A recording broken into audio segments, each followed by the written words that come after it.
Thank you for joining us today for the HPL seminar. Today we have the pleasure of hearing from Keenan MacDougall, who is a PhD candidate working with Dr. Brian McIntosh and Dr. Jalal Abu Darda. Before starting his PhD here, Keenan did an undergraduate degree of BSc in Physiology and Pharmacology from the University of Saskatchewan, which he completed in 2014. And then he went on to do an MSc degree in Kinesiology from the University of Calgary under the supervision of Dr. Brian McIntosh. And during his PhD, he worked on his thesis titled The Effects of Additional In-Series Compliance on the Length Dependence of Activation in Rat Medial Gastric Hernias. After completing his master's degree in 2020, he started a PhD in kinesiology also here at the University of Calgary under the co-supervision of Dr. Brian McIntosh and Dr. Jalal Abu Darda. His research here is focused on muscle fatigue and the energetics of high-intensity cycling exercise, and he has a tentative defense date of July 2025, so hopefully he meets that.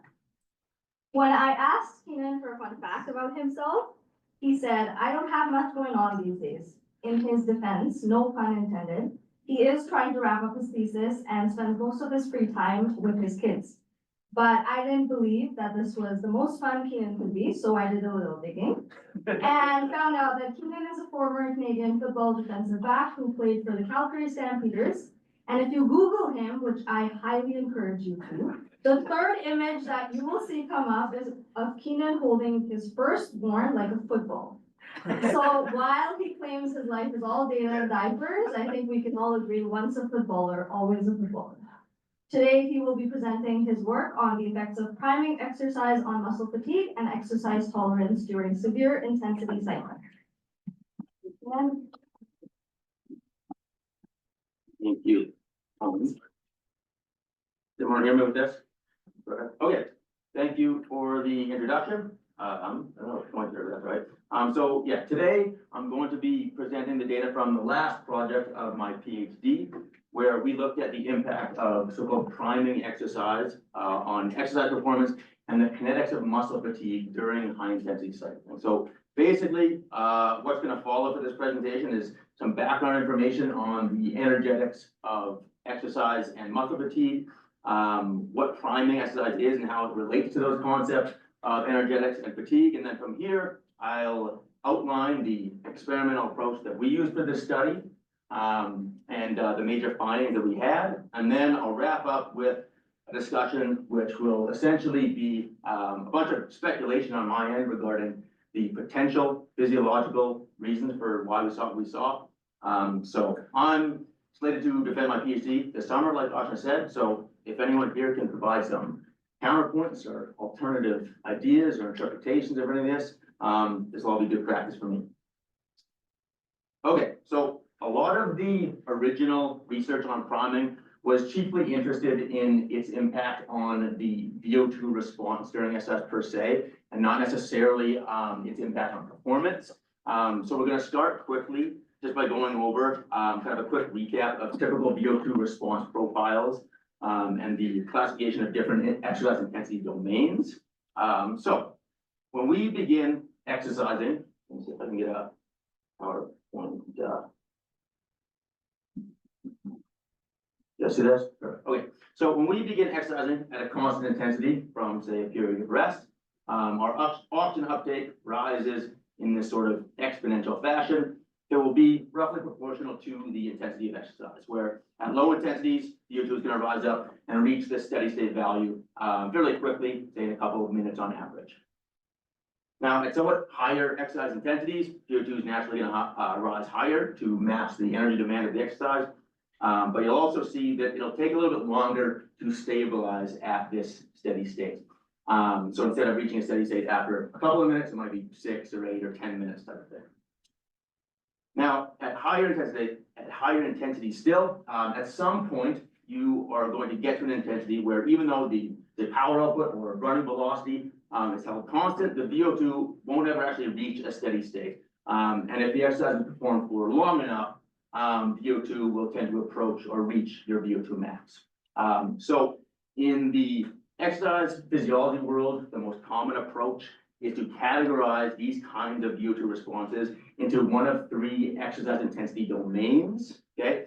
And these three domains are going to be bounded by two metabolic thresholds. And these can be estimated in a variety of different ways, whether that's blood lactate or gas exchange measurements or things like that.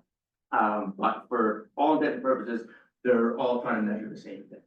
So at these low intensities, where VO2 response will quickly reach a steady state, the upper boundary for where this type of response will occur is often estimated as the first lactate threshold or the gas exchange threshold. And so any intensity below this threshold is categorized as being in the what we call the moderate intensity domain. Okay. Above this threshold, the overall kinetics are going to be slower to reach a steady state, but it will eventually reach a steady state. And the upper boundary for where this type of response will occur is commonly estimated as the critical power, or alternatively something like the respiratory compensation point if you're measuring gas exchange. And so any intensity between this lower boundary of the lactate threshold and that upper boundary of the critical power is categorized as being in the heavy domain. Now, finally, when exercising above this critical power, VO2 will typically not stabilize. And again, will often reach someone's VO2 max if they go until exhaustion. So this is referred to as the severe intensity domain, which is bounded metabolically by the VO2 max on top and the critical power below. All right, so these VO2 responses are going to reflect the whole body rate of oxidative phosphorylation, and so give us an indication of how much energy we are deriving from aerobic metabolism across these time periods. But compared to the actual energy cost of exercise, which is going to increase kind of immediately at the onset of exercise, these VO2 response profiles you can see kind of lag somewhat behind. And at these higher exercise intensities, the VO2 may not ever actually reach or meet the total energy demand of the activity. And this means that there's going to be some proportion of that total energy demand that must be met by anaerobic metabolism. So this is kind of that concept of the oxygen deficit, which is going to correspond to the oxygen equivalent of the energy input from anaerobic metabolism.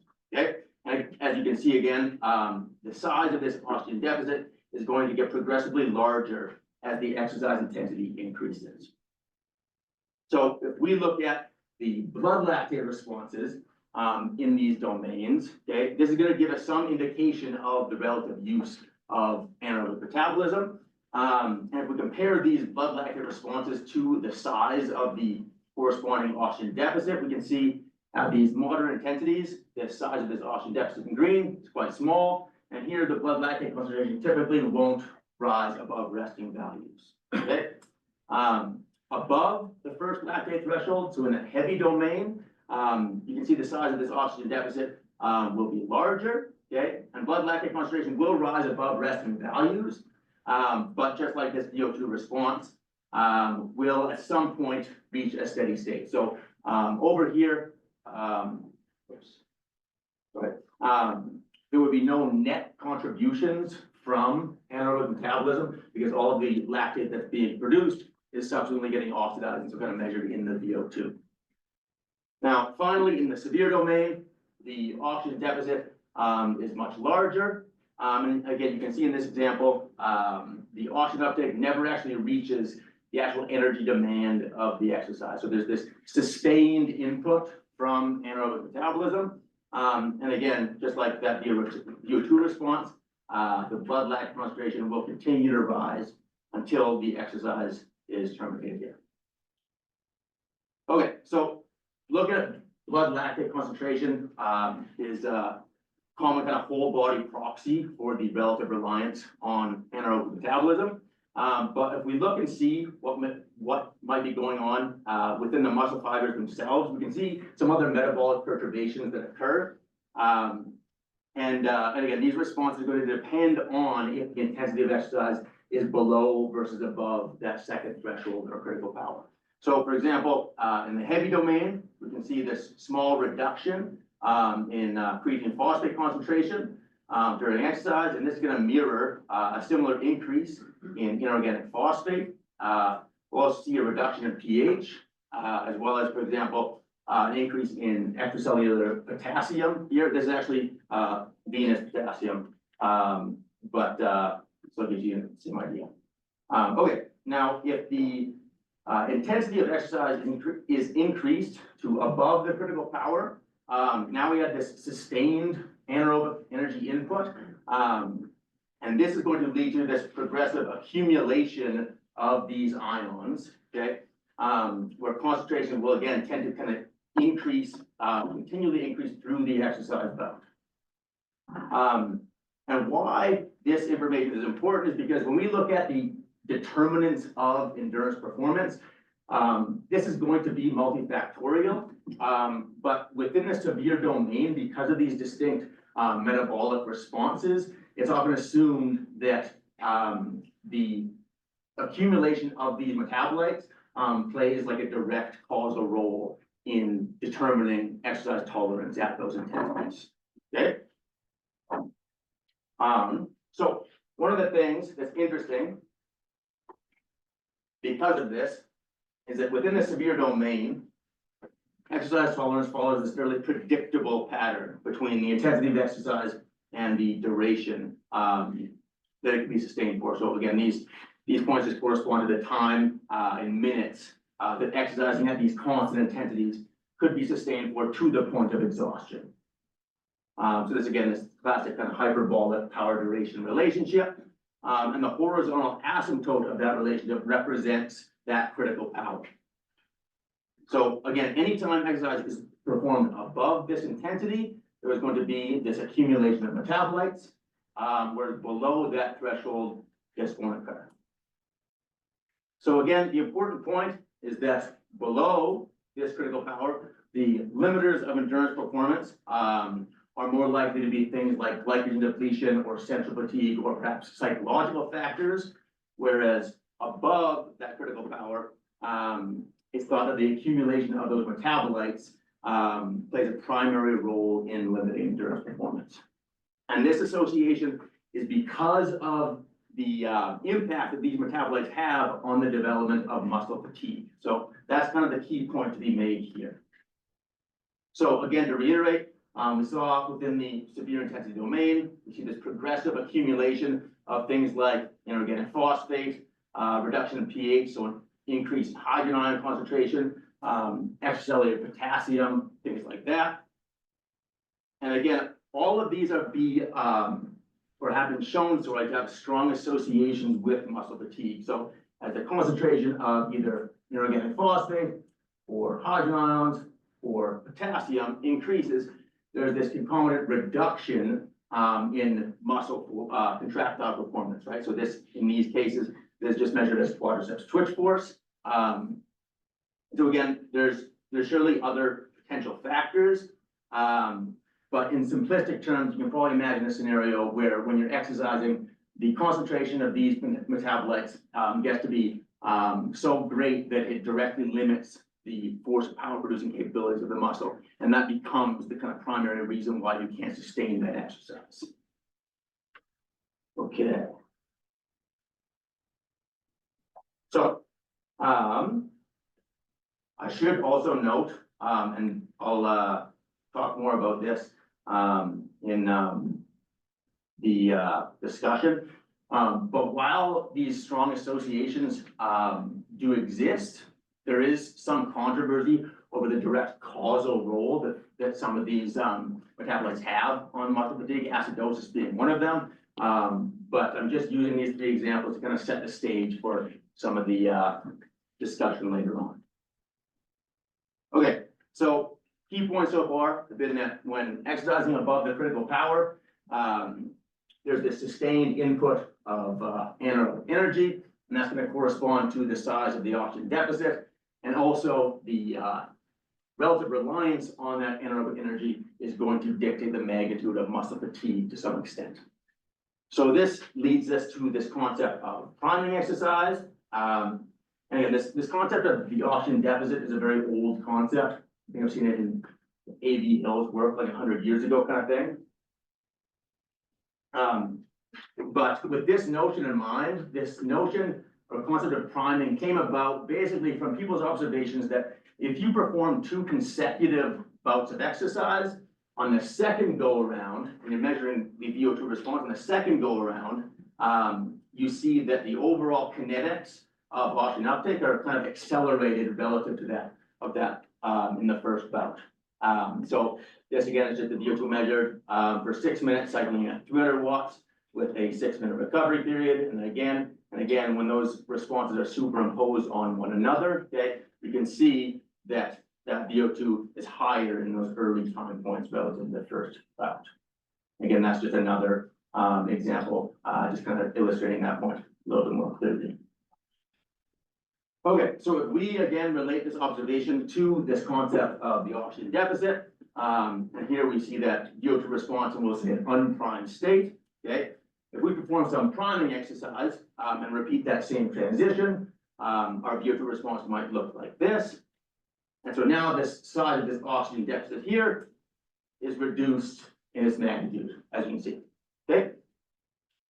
And so as you might expect at this point, the functional implication of this for endurance performance is that if the reliance on anaerobic energy input is reduced, okay, this might have the potential to slow the rate of metabolite accumulation and therefore slow the rate of fatigue, and in doing so, extend the tolerable duration of exercise that you might get. Okay, so now our power duration curve that we had before might shift over up and or to the right. Okay, I'll note that this example here, showing this kind of attenuated PCR response, is not from priming, it's from breathing hyperoxic air, but is the best kind of visual example I could find to kind of illustrate this concept. Okay, so the previous discussion has kind of been the classical interpretation of what priming exercise is doing physiologically as far as reducing the size of the oxygen deficit. Another suggestion put forth to explain this priming effect has been that it somehow alters motor unit recruitment, such that a larger pool of motor units are activated at the onset of the second exercise bout. And the kind of implication suggested here is that if more motor units are recruited for the same intensity of exercise, that might effectively spread out the kind of energetic cost across a greater number of muscle fibers. And so in doing that, would also might be expected to reduce the rate of fatigue. Okay, so again, in these 2 examples, you can see this is just EMG amplitude measured in bout 1 and bout 2, and in both instances, the amplitude, which again was interpreted as an increase in motor unit recruitment, was relatively higher earlier on, okay, and then it didn't increase across the bout as much, which again might be interpreted as reducing the rate of fatigue. Okay, so again, very quickly, whether it's due to kind of at a muscle fiber level, reducing the reliance on anaerobic input and or spreading out the workload across a greater number of muscle fibers, you might imagine that the overall kind of metabolic and fatigue and performance implications are similar. Okay, so hopefully that preamble kind of gives you a decent sense of the rationale for this study. And so this all leads to the main research questions of, can priming exercise improve severe intensity exercise tolerance? So here, some evidence for this exists, but it's quite mixed and seems to be protocol dependent. So people have looked at, for example, altering the intensity of the priming bout and or the recovery period between the priming bout and the performance trial. And you can imagine that, you know, if you had a really high intensity priming bout and then only rested a minute or 2 kind of thing, any potential performance enhancing effects, right, might be negated by the fatigue, the lingering fatigue that still might be present kind of thing. So again, there is some evidence, but not particularly strong, despite all of the kind of like theoretical considerations here. Secondly, we're interested in seeing whether or not priming could actually attenuate the rate of muscle fatigue. And so again, this has kind of been an often assumed effect of priming, but never actually directly measured. And the measurements that have been done have typically just revolved around, again, kind of like looking at the increase in EMG amplitude over time or things like that. And then finally, whether or not priming could alter motor unit recruitment patterns. And again, there's kind of limited and inconsistent evidence from just kind of simple EMG amplitude measures here. So this leads us to the experimental approach that we use. This is kind of one of the novel aspects that we brought to our study that hasn't been done before. And this was basically the ability to measure fatigue kind of in real time during cycling. And this kind of been the backbone of my whole PhD project, was kind of validating this method and then applying it to a couple of different contexts. But basically what we did here is use kind of typical femoral nerve stimulation that a lot of people around here use to measure quadriceps fatigue, but we applied it during the pedaling action, okay? So we're basically pedaling uninterrupted while getting zapped, okay? And then we had these instrumented pedals where we could actually measure the force applied to them from that stimulation, okay? And so basically how this worked was we had a typical cycloergometer. It was outfitted with this photoelectric switch with some reflective paper on the back of the chainring. And so anytime that crank crossed that switch, it triggered the stimulator to send an impulse. And then again, from the pedals, we could detect that change in force from that stimulation. So if you just look at a typical example of an unstimulated pedal revolution from top dead center here, okay, on the downstroke, the force you're applying is going to be greater, and then on the upstroke, that decreases. Now, I spent a lot of time electrocuting myself on the bike, looking at the best crank angle to stimulate at, and we found the most consistent results happen kind of somewhere kind of midway on the upstroke portion of the pedal cycle. And so if you stimulate there, okay, you get this twitch force that's going to superimpose on the underlying force trace, as you might if you're just measuring kind of like voluntary activation or things like that. And then with fatigue, okay, you can see this progressive reduction in twitch force that you can kind of quantify the kinetics of over time. So we were able to use this method to get a direct measure of muscle fatigue during cycling, kind of with and without priming exercise. So like I said, a lot of people have kind of explored the impact of priming on subsequent performance, but no one's really actually looked at how it impacts the kinetics of fatigue. So that was kind of one of the main considerations for doing this study here. Now, one of the other things we included that no one had done before was to use surface EMG signal decomposition to try to look at that hypothesis of this altered motor unit recruitment in a little bit more detail. So with this approach, you can kind of see these are this kind of the raw EMG signal, and then these are the individual firing instances of a bunch of detected motor units. And again, this is kind of one of the, again, novel wrinkles that we tried to add to the study. I'm not going to cover this in detail here because it didn't really give us any novel insight compared to just a regular EMG measures. But if anyone is interested in seeing some of this, I can show that data as well. Okay, so as far as the protocol for the rest of the study, it included 3 lab visits. So the first visit, we just did a step-down-step protocol to estimate those metabolic thresholds we talked about earlier. We did that so that we can basically standardize the relative intensity of the priming bout and that performance trial. And then for the next couple of visits in a randomized order, we had participants cycle at a severe intensity power output that we estimated from the ramp test could be sustained for 6 minutes. And then this was preceded either by a period of baseline cycling at 20 watts, or alternatively, 6 minutes of cycling in the heavy domain, followed by 6 minutes of rest or recovery back at 20 watts. So during these two visits, again, we measured twitch force and got estimates every 10 seconds. And so we're able to measure the kinetics with pretty good temporal resolution here. And then we also measured EMG through the trial, again, both with that conventional amplitude measurements as well as with the decomposition. And again, this was kind of motivated just to see if we could kind of glean some more insight into any changes in motor unit recruitment strategies or anything in that regard. Okay, and then again, because a lot of the theoretical considerations on priming relate to how it might impact the energetic or VO2 response, here we measured oxygen uptake across the trials for the assessment of any sort of aerobic energy provision.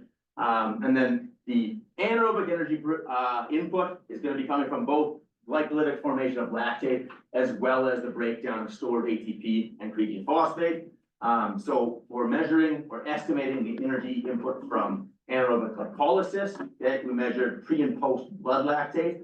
And so here we can actually quantify this energy input based on the kind of empirically found oxygen equivalent of a given amount of lactate accumulation. So this has been estimated as approximately 3 milliliters of oxygen per kilogram body mass per 1 millimolar increase in blood lactate concentration. So if you're a 100-kilo individual and your blood lactate goes from 1 to 11 millimolar, so 10 millimole increase, okay, that'll be energetically equivalent to breathing 3 liters of oxygen across that time frame.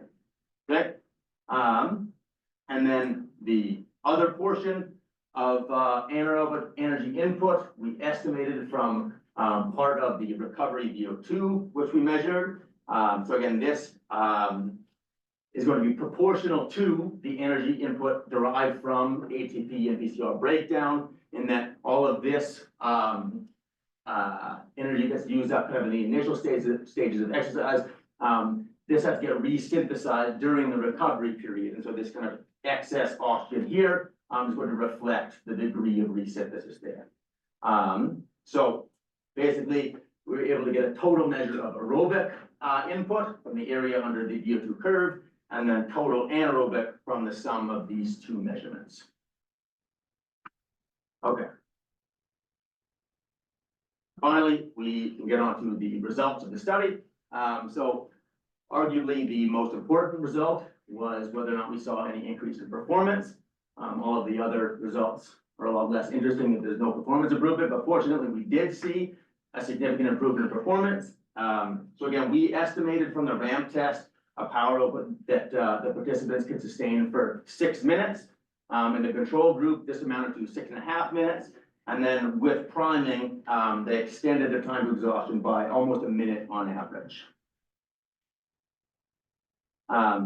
So here are the group average VO2 response profiles up until the final common time point in each condition, and then again at task failure.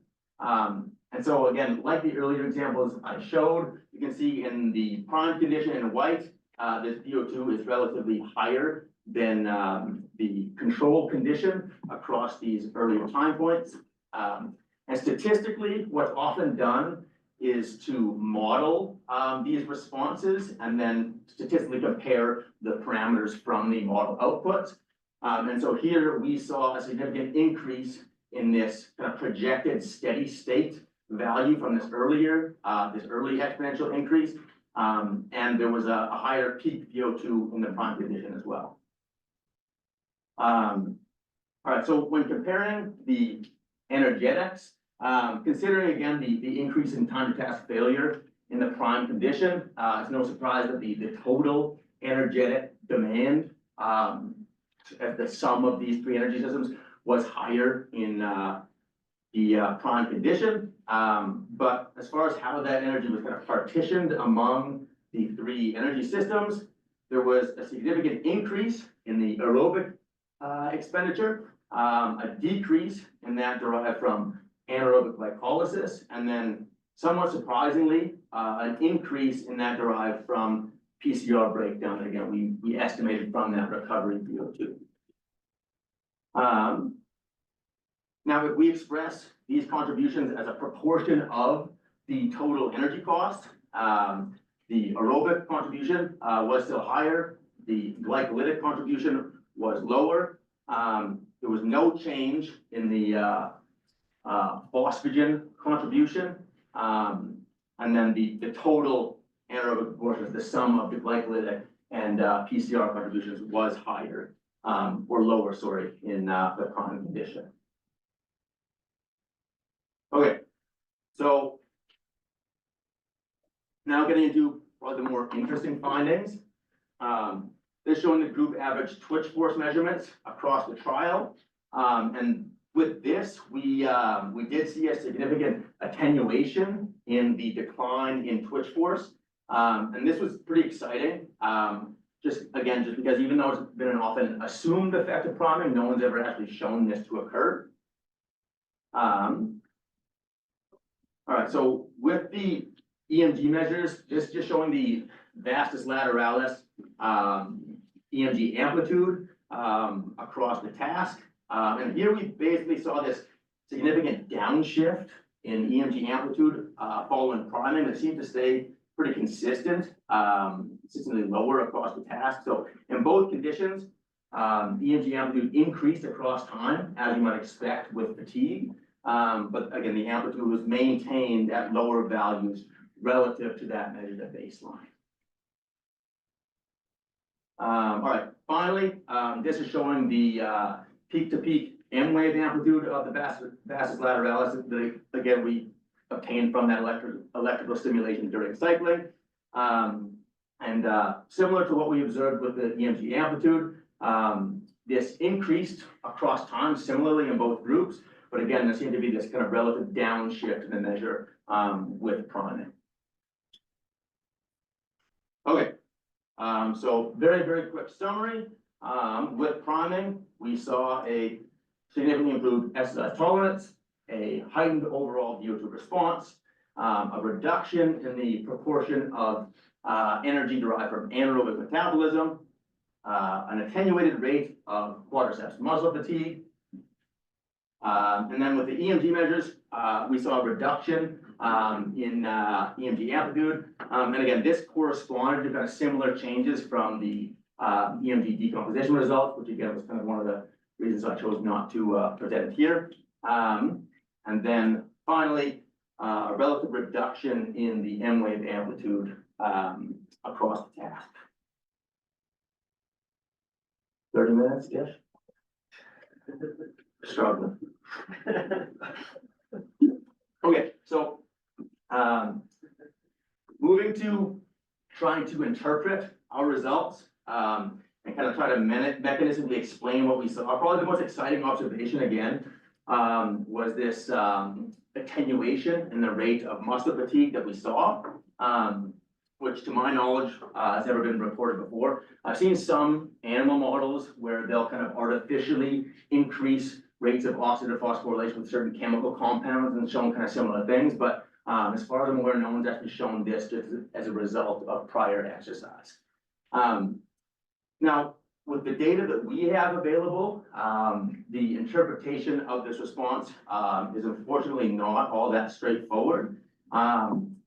So with all that preamble I spoke of, with the potential for priming to reduce the kind of anaerobic contributions to exercise, we did see a reduction in the kind of total anaerobic contribution. But how that anaerobic energy kind of partitions is important to consider, just because of the impact that that might have on kind of the actual specific metabolites within the muscles, okay? And I should probably preface this by just saying that the methods that we use to estimate those anaerobic contributions are admittedly probably fairly rough approximations of what's going on, but it's the only data that we have to make any inferences from.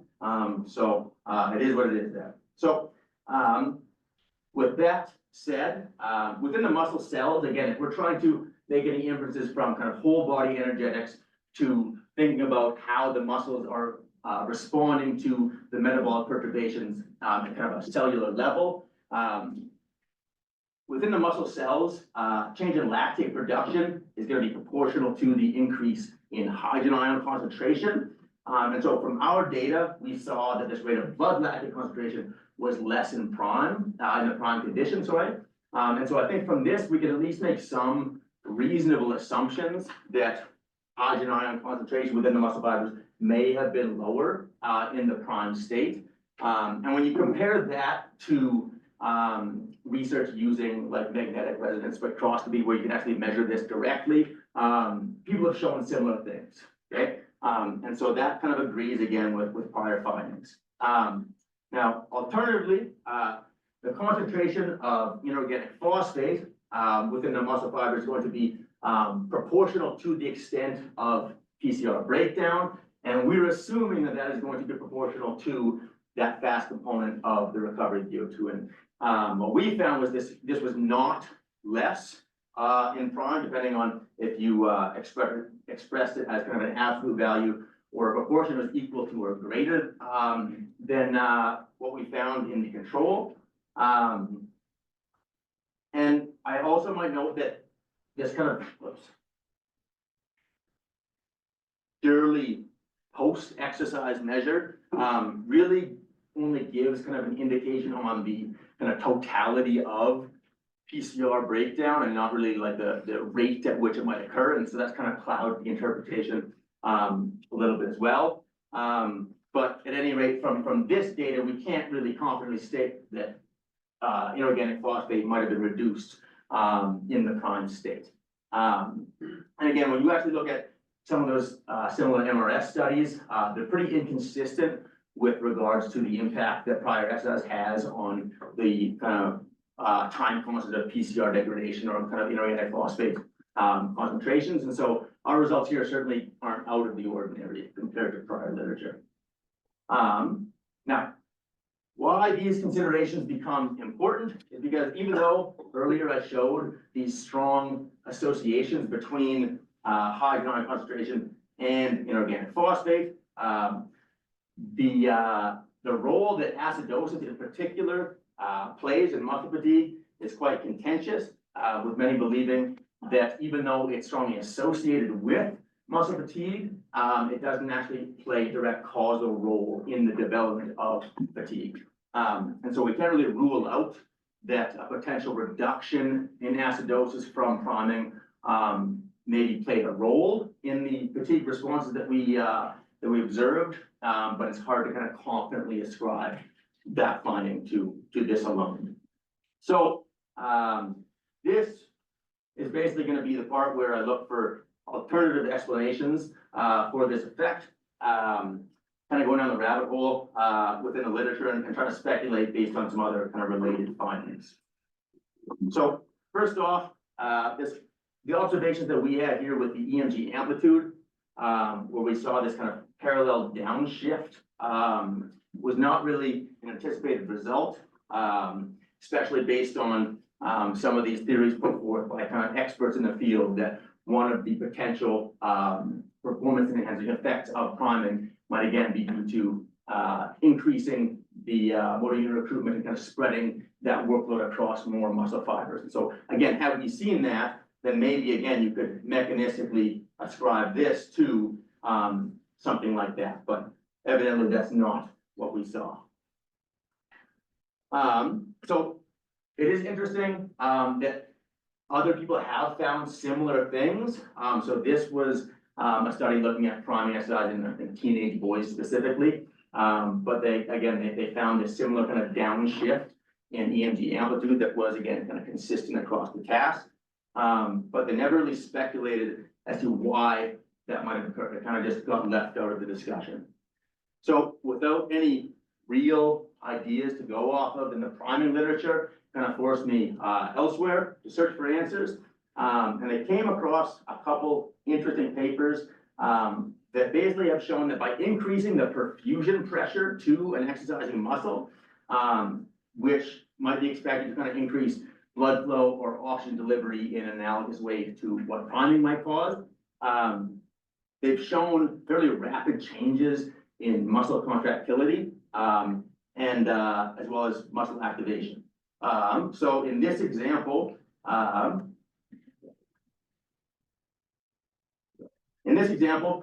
they were electrically stimulating the muscle. Or is that a point already? Across the task, okay? You can see the decline in force as you'd expect with some fatigue. And then when they lowered the leg, okay, in this blue, okay, you see this really rapid kind of increase in muscle force response. So this is electrical stimulation, okay, and again showed that with an increase in perfusion pressure, okay, the muscle contractility was enhanced, okay?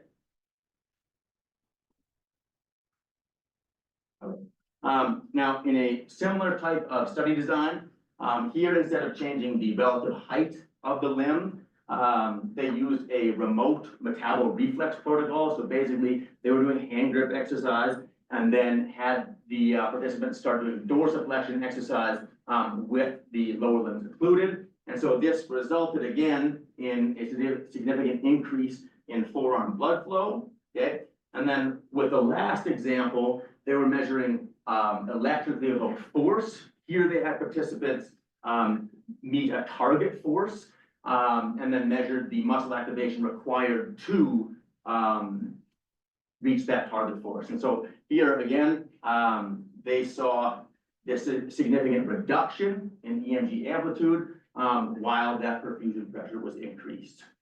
So again, it's kind of interesting to look at the similarities between what they saw and what we saw with that kind of downshift in the muscle activation required for a given force or power output. But unfortunately, again, neither of those prior studies were really set up to mechanistically explain what was going on. So they could really only speculate. Now, this earlier study that I mentioned, the authors basically suggested that this might have been a result of reducing the interstitial accumulation of potassium. So as we touched on earlier, again, with prolonged high intensity muscle activity with all the action potentials coming in, there's the potential for potassium to begin accumulating within the kind of extracellular space and T-tubular system within the muscles, right? So we saw with severe intensity exercise, these exacerbated potassium levels, as well as the association between high levels of potassium and reductions in twitch force. So basically, the authors of this study speculated that with this increase in perfusion pressure or blood flow, this might essentially help in kind of washing out some of that accumulated potassium, and therefore relatively reduce the extent of kind of potassium-mediated muscle fatigue.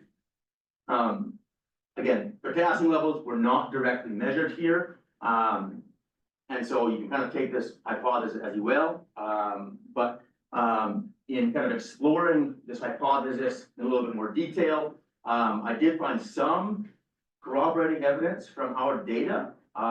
So one of the other observations that we had here was that the M wave significantly increased across the trials.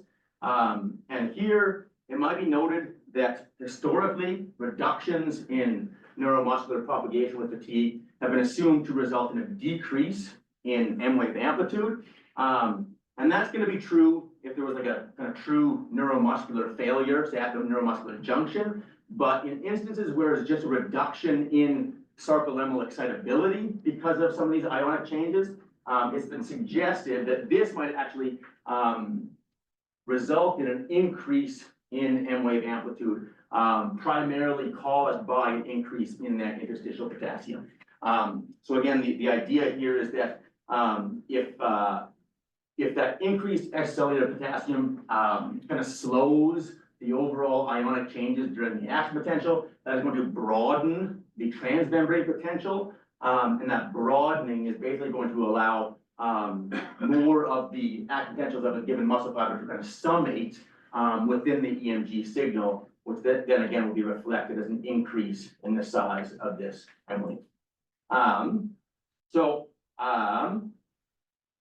I guess relating this to our results, if it's assumed that this increase in M wave amplitude is a result of fatigue-induced increases in potassium concentration, then you might interpret our results as basically due to a relative reduction in this extracellular potassium concentration.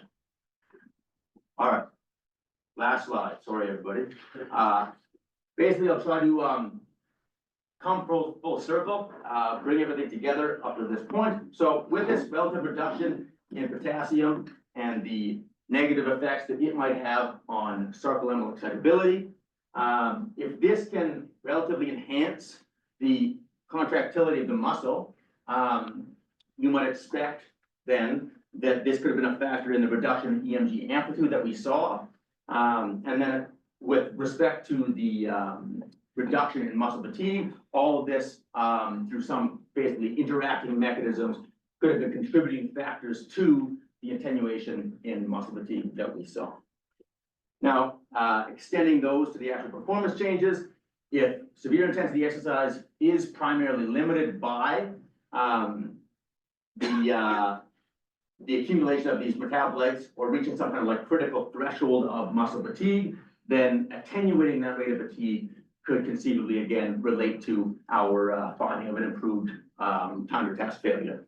Now, again, the impact of potassium in muscle fatigue is not well understood, and it gets pretty complicated because there's a high likelihood that it interacts with a whole bunch of the other ions, whether that's hydrogen ions or things like that. They can kind of change the relative impact that it might have. But this was kind of the best theory that I could come up with, relating all of our findings together. You know, and it's also entirely possible that the observation between the muscle fatigue and the EMG activity were mechanistically unrelated. But I think, you know, as physiologists, we often try to connect the dots, and it's always nice when pieces of the puzzle fit together like that. Anyways, I'll finish there. I'll just finish by saying thank you to you guys. Thanks to my supervisors, Brian Jalal, Austin Wickenberg. He's a summer student around here these days. He massively helped me with all the data collection. And then thanks to all the study participants, a couple of you guys are in here, tolerating getting zapped a million times on the bike was, yeah, not the most fun. So, all right.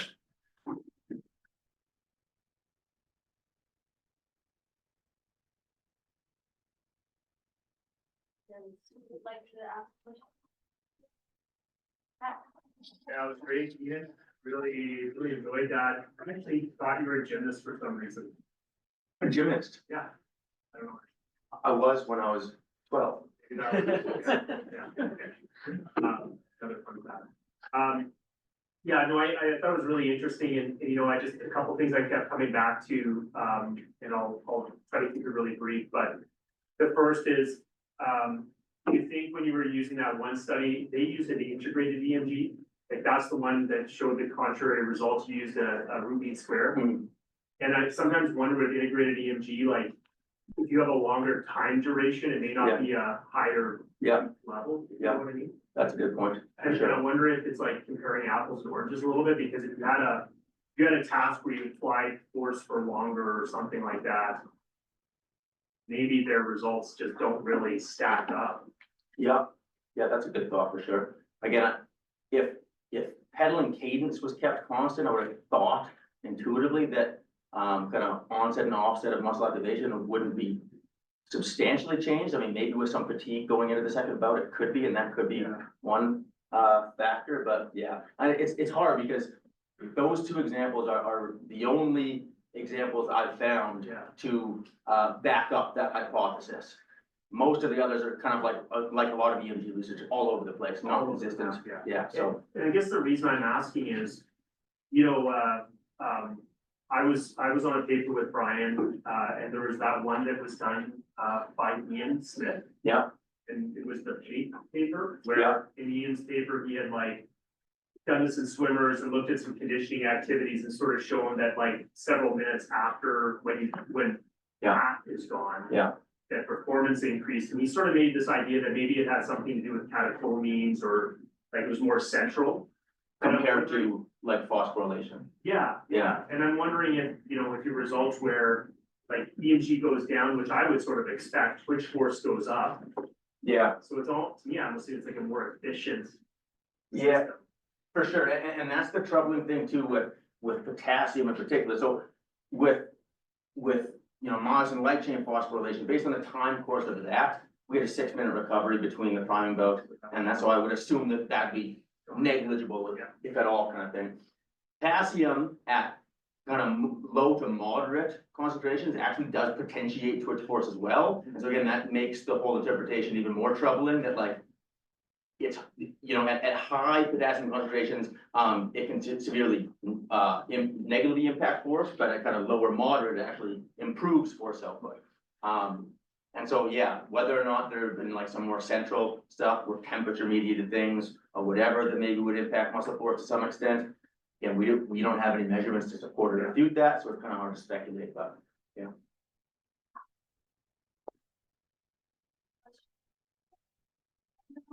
Did you have other EMG other than just stone quads there? Because it could be that the priming made them more efficient with the Like altered overall muscle. muscle recruitment in the cycling. Yeah, so we only had quadriceps, so that's certainly a limitation. The other study that I did, we didn't have EMG on other muscles, but we were looking at changes in kind of like pedal force profile, which I didn't look at with this. With that, and then I actually have this here. With fatigue, it was a very individual thing. It wasn't a consistent thing. But we found in some individuals, they seem to basically rely on kind of more like an upward pulling action as they were fatigued versus like a downward push action kind of thing. And so, yeah, to your point, conceivably with priming, you could somehow alter kind of like overall muscle activation strategies. And so like I took this example because I thought this question might come up. So this was across a single exercise bout, looking at changes in activation of hip extensions in this case, so biceps femoris and glute max. These traces are just like kind of average of the first minute and the last minute. But in this case, it was only the last 10 or so percent of a 13-minute very fatiguing ride that actually occurred. So I would be surprised if a 6-minute priming bout followed by 6 minutes of recovery would substantially change that from a fatigue perspective alone. But again, yeah, it certainly could have been a factor as well. Just following up on that kind of graph, made me think of another question that I had. When you're doing that, were you normalizing or? This wasn't my data, sorry. Okay. So when you're measuring your stuff, were you normalizing to a flat pedal, or were you measuring angles that the pedal might actually rotate? Like on some of the slides you showed, a pedal which is accurate, which kind of starts to change its So direction. the actual twitch force measurement, is that what you're referring to? Well, How we yeah, measure quantify twitch so- force? Exactly, because where I'm getting is that depending upon the pedal angle, the assumed contribution in the X and the Y direction will change according to the way that the pedal is positioned if you're not measuring actually the pedal.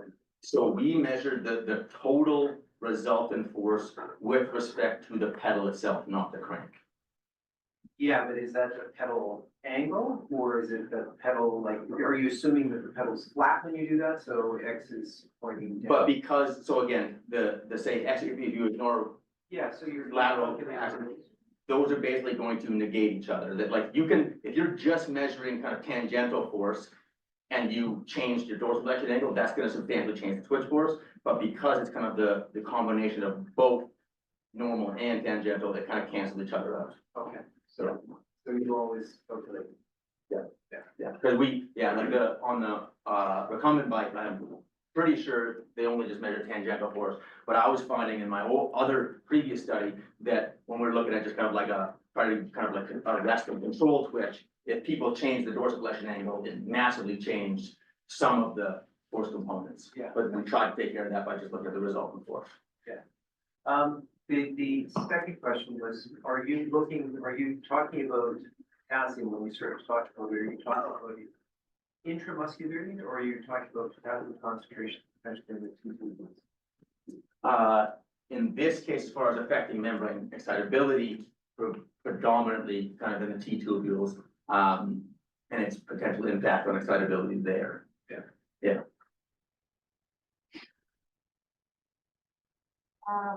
Cody and then Paolo. I don't know if this is maybe too much of an intuitive take on why priming works, but could it just like how much of an effect is just improved blood perfusion from the heavy belt that's sustained for those 6 minutes, leading to like faster kinetics?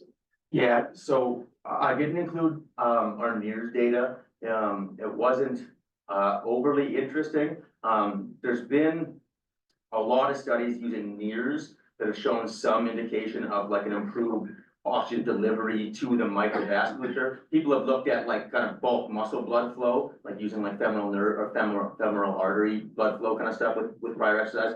And at the point of the second exercise bout, that seems to be kind of back to normal, even though the kind of microvasculature still seems to be better, more of a higher oxygen delivery there. Again, relating that to the energetic data that we had is still difficult, because again, we didn't set out to try to explain the effect on VO2 per se. We were more interested in its potential impact on the development of muscle fatigue. And so there's still kind of a disagreement on the relative importance of kind of improved oxygen delivery relative to, for example, like increasing oxidative enzyme activation or something like that. And if that's still maintained at the onset of the second bout, and that is what's causing the VO2 response to be kind of augmented that way. I don't know if that answered your question, but. Yeah, it's, if you can get oxygen to the site faster, you can rely less on any anaerobic stores. Yeah, for sure. And again, like, it's still just mechanistically how I think about this stuff from a, metabolite perspective on, at a cross-bridge level kind of thing. And I'm thinking, okay, if inorganic phosphate is the primary one, we don't have any data to support that that was decreased. Hydrogen ion, contentious. So regardless of why exactly the VO2 response was increased, it still doesn't, in my head, answer the question exactly why fatigue was reduced. So with the NIRS data, the only significant finding that we had was when you modeled the exponential decline in muscle oxygenation, the time delay parameter was significantly reduced with priming. And so that's been shown before and kind of interpreted as supporting this idea that priming increased the activation of some of these oxidative enzymes. So they were able to basically relatively increase their rates of oxidative phosphorylation at a faster rate right at the onset of exercise. But that's the only mechanistic data that we really have to try to explain the VO2 response per se. Paolo, you had a question? I'll kind of follow up on Cody's sort of too. So there's the blood flow response, which converts to blood contraction, but there's also like a spontaneous contraction that persists over some time, it's like concentration.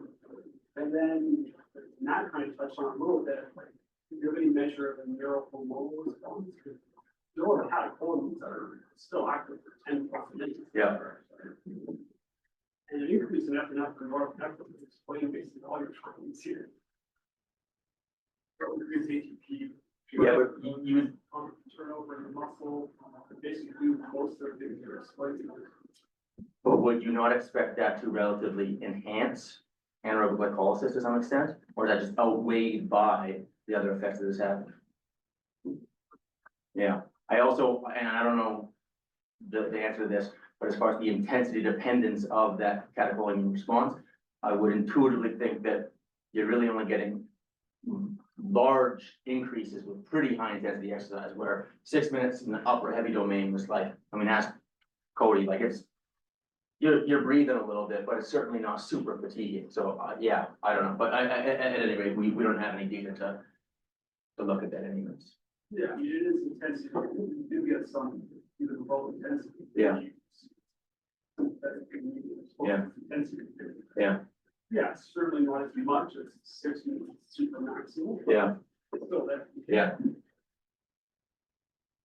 I mean, relating that to VO2 kinetics per se, with like the old research on the VO2 slow component, that was one of the original thoughts that it was due to some catecholamine response. But if I recall, there's been a couple of studies where they did kind of IV injection of norepinephrine, and it didn't increase VO2. So again, I don't know. If we have an online question and then. There are two. Question number one, was minute ventilation similar across trials? And if not, do you think the increased VO2 may at least but partially be a result of the VO2 of the respiratory muscle during priming? No, the baseline minute ventilation, was trivially but significantly increased. I think it was, I don't know, forget, 30 and 36 liters per minute or something like that. But the kinetics and the peak VO2 reads were not different between, final control. Question number two, do you have any idea around the mechanics of cycling between the conditions, particularly the change of the magnitude or application of pedal force? No, and again, I could look at some of that. So we did another study using this same twitch force measurement, looking at kind of individual correlations between the decline in twitch force and the increase in VO2 with the slow component. And we did see on an individual level some high correlations between some of these things, but with this study, I didn't. And again, I would be kind of to Andrew's question earlier, if those changes in mechanics are coming about primarily because of fatigue, then I would be surprised if 6 minutes in the heavy domain followed by 6 minutes of rest would significantly change the mechanics of the pedaling action, but yeah, I haven't looked at that yet. Thank you. Thank you. Great job. Sort of following up on some of the contractility questions, did you try looking at your fatigue data as more of like a rate of change? If the prime group seems on like the first measure to have greater twitch force. Yeah. And the gap almost looks like you would explain like the ending gap. Like if you do it as a percent, does it come out more similar across conditions? And then I have a second question. I didn't look at that, but I suppose it probably would depend on whether you expressed it as a percent of the initial twitch versus a percent of the maximum twitch value, because the maximum value basically reached similar points. Sorry, this is really slow. Yeah, no worries. The maximum value was quite similar, but yeah, the initial value was higher with the priming. But yeah, I didn't look at that. It'd be interesting even if it just gave you more force per input, I guess. And that's kind of what was my interpretation of the EMG stuff, was that if contractility is enhanced, whether that is through some sort of unknown potentiating mechanism, again, that could conceivably reduce the voluntary activation required for a given force output. And that was kind of what I was leaning So towards. sort of two follow-ups to that, like the critical threshold of fatigue, like you seem like you altered here. Now when they're done, they're not as fatigued as they should be, which is interesting. Yeah. But then, regardless of. So actually, this statistically, I just looked at the end test twitch force of the average of the last 3 twitches, and that wasn't significantly different across groups, even though it does look like it was kind of elevated. Yeah. Okay, Yeah. well, Yeah. maybe numerically different. Yeah. But kind of regardless of the mechanism, can you touch a little more on performance and maybe you showed a graph where critical power would be enhanced we never let people warm up for critical power testing, right? Like you have 50 watts to some intensity. Do you think we're under reporting critical power with that? If you could enhance, I guess, could you enhance each duration of severe exercise? So there's been a couple papers that have looked specifically at the impact of priming on the power duration relationship. One showed no change in critical power, but an increase in W prime, and the other that I can think of showed an increase in critical power, but no change in W prime. And so basically, I always get this mixed up in my head and have to like re-look at it in an Excel file, but basically that's just going to change the kind of proportional increase in time to exhaustion at a given power, but effectively still roughly increase or shift that overall power duration curve up and to the right. But yeah, it's a good question as far as like, are we underreporting it? Again, it's hard to compare just simply priming exercise across the literature because of all the different protocols that people use. And so again, like there's some that have shown significant impairments of performance if they've done a really high intensity priming bout and a couple minutes of rest kind of thing. But yeah, sorry, I don't have a better answer than that, other than that it has been in a couple instances shown to improve the whole characteristic of that relationship in one way or another. Okay, great, thanks. Venus? Nice talk. So I'm just trying to understand the difference between priming and warm up. Like, why do you call it priming, not warm up? Is it the intensity just higher? Sticking with common terminology in the literature, it is essentially just a warm up. I suppose the differentiating feature with metabolic priming per se is that the majority of studies have shown that just like moderate intensity priming doesn't really do anything, whereas heavy or severe does accelerate the VO2 kinetics. And so like it has to be of a kind of minimum intensity to provide any sort of metabolic effect.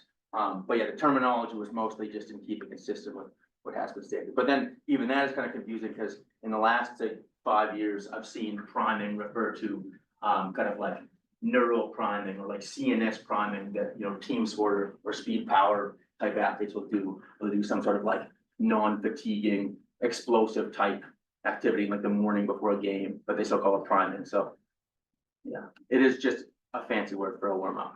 Yeah. Okay. And then the intensity matters, like, and the type of exercise matters. Like, if you run instead of cycle during the priming, would you think that it would have been the same result on the next exercise? It's a good question. I can't think of the results right now. There's, as far as I'm aware, there's been one study that has looked at like arm cycling before leg cycling and seen if that, I don't think they were looking at performance, but they were looking at whether or not that altered the VO2 kinetic response. And I can't remember if it did or not. But yeah, as far as like changing exercise modality, I'm not sure anyone's ever looked at it. It seems that again, I feel like science is kind of very like copycat world. So the 6 minutes seems to be almost just ubiquitous, kind of standard across the literature. That's my next question. So 6 minutes. Yeah. Again, trying to stay consistent. Let me see if I can find, I had a whole bunch of other background material that now I'm very happy that didn't go through.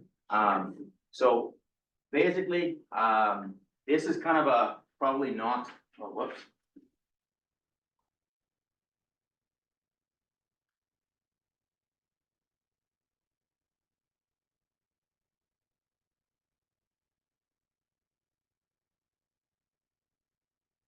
So this is kind of a forest plot of, probably not exhaustive, of as many priming studies as I could find.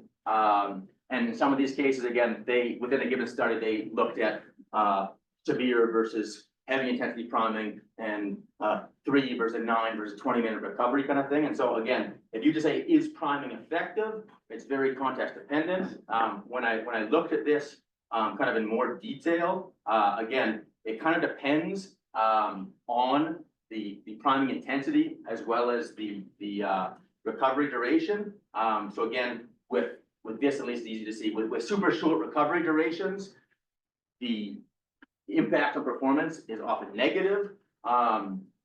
Whereas with kind of more intermediate recovery durations, you tend to get more consistent, results. And like from, the weight of the evidence, there was, a big review paper, wasn't a meta-analysis or anything like that. But they basically suggested that the weight of the evidence would suggest that heavy intensity priming, results in the most consistent effects based on the studies that have been out there. There's been a couple, these two data points specifically, this data point specifically, that showed severe intensity trial followed by a 20-minute recovery period, resulted in the largest performance improvements that they had in that study. But again, you're kind of, on that, double-edged sword as far as the potential, metabolic impact is intensity dependent. But it also has the potential to kind of pre-fatigue you as well. So, yeah. And you eliminated the effect of potentiation because it's long duration, like you wait for a long time. At least I would think from light chain phosphorylation, I wouldn't think the time course of 6 minutes would really allow that to be like a primary candidate, but hard to say again. And the mechanical effects like the viscoelastic properties of the tendons, also they are eliminated during 6 minutes. Do you think, because also when you're doing a warm up, you're warming up the connective tissue, the tendon. For sure. Yeah. So, Yeah, again, we didn't measure muscle temperature, which was a mistake in hindsight. I don't know, again, as far as its impact on twitch force or something like that, I don't know if a whatever 1 or 2 degree increase would significantly increase twitch force. You know better than I would. Between whatever 36 and 38, my understanding was that at lower temperatures, there's a larger impact of if you're going from 28 to 30 or something like that compared to at more physiological temperatures. Enzymes, and these are temperature. Right, yeah, and again, the explanation for the altered VO2 response on its own is still kind of argued. But yeah, the temperature immediate increases or substrate availability or something like that all could have conceivably impacted rates of oxidative phosphorylation, resulted in that kind of stuff. But again, I'll be the first to admit that my discussion was purely speculative. This is me trying to put the pieces of the puzzle together as best I could, with the limited evidence that we have. I like actually the action potential being larger than. So, Yeah. All right, with that, let's thank Ian for his talk.